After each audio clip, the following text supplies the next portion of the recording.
মাওলা আমি তো গুনাহ করেছি, তোমার দরবারের আসামি। মাওলা তুমি যদি মাফ করে দাও, আমাকে প্রশ্ন করার কেউ নাই, আমাকে জিজ্ঞেস করারও কেউ নাই, আমাকে আটকানোর কেউ নেই। বান্দা যখন অনুতপ্ত মন নিয়ে বারবার বলতে থাকে, রব্বে করিমের রহমত তাকাইতে থাকে, তাকাতে তাকাইতে এক সময় রব্বে করিম বলে, বান্দারে তোর বলার ধরনটা পছন্দ হয়েছে, তোর ডাকার ধরনটা পছন্দ হয়েছে, তোর চোখের পানি পছন্দ হয়েছে, তোর বলাটা পছন্দ হয়েছে।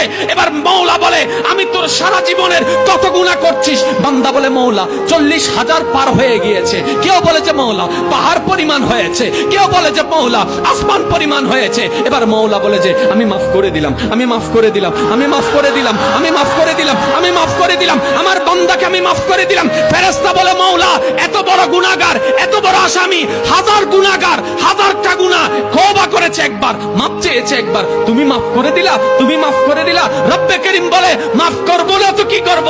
বান্দাটা কার দেখতে হবে না, বান্দাটা কার দেখতে হবে না, সে রহমানের কাছে মাফ চেয়ে যদি মাফ না পাই, তাহলে তো বিশ্বের কাছে মাথা নত হয়ে যাবে। আরে সে রহমানের বান্দা, জাত্তার বান্দা না, যে রহমান হচ্ছে ইন্নাল্লাহ আলা কুল্লি শাইইন কাদির। সুবহানাল্লাহ।